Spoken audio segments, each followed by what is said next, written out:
Will the Supreme Court overturn the right to same-sex marriage next?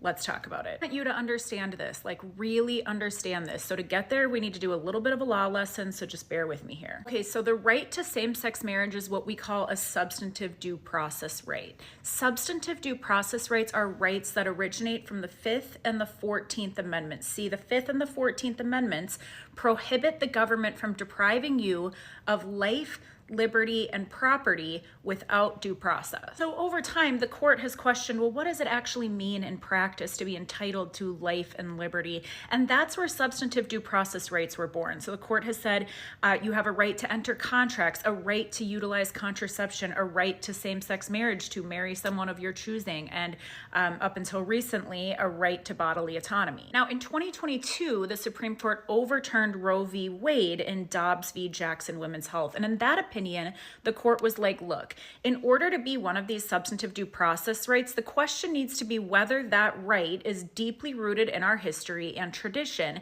and whether it is essential to this nation's scheme of ordered liberty. In this opinion, the court ruled that the right to an abortion, women's right to bodily autonomy, is not a right that is deeply rooted in our nation's history and tradition. It is not essential to the nation's scheme of ordered liberty, and is therefore not a substantive due process right. Dissent in that case warns us that the majority is not done with its work, because if the question is really whether or not a right is deeply rooted in this nation's history, what would stop the majority from saying that there's no support in American law for a right to contraception or a right to same-sex marriage? In response, the majority was like, oh no, like don't worry about all of the other rights, like abortion's just different. So the dissent is like, okay, so then one of these two things must be true.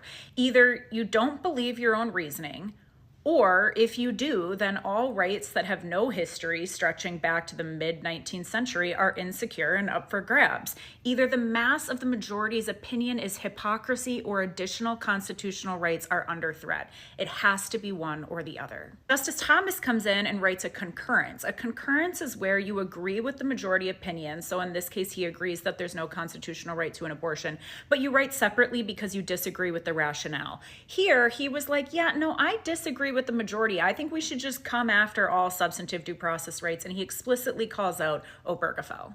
He's like, you know what? I'm just going to say the quiet part out loud. Let's just like burn it all down. So we know that Thomas wants to revisit and likely overturn Obergefell. We know that Roberts and Alito both dissented in the Obergefell case in 2015. So if we assume that these three would overturn Obergefell, they'd need to get 2 more votes to get to a majority, so they'd need to get 2 of the 3 Trump-appointed nominees, Coney Barrett, Gorsuch, or Kavanaugh, and so that they can make a choo-choo train on the expressway to hell.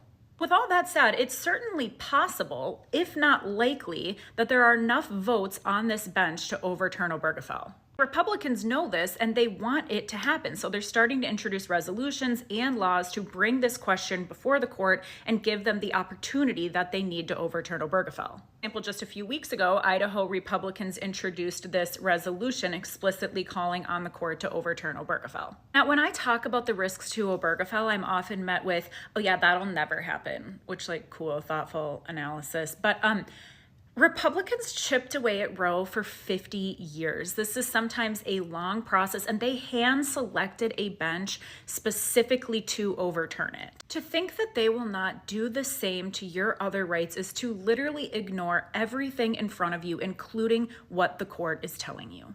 I'm going to pause here. Let me know what questions you have in the comments. I'm the Feminist Lawyer. Follow me if you enjoy being miserable.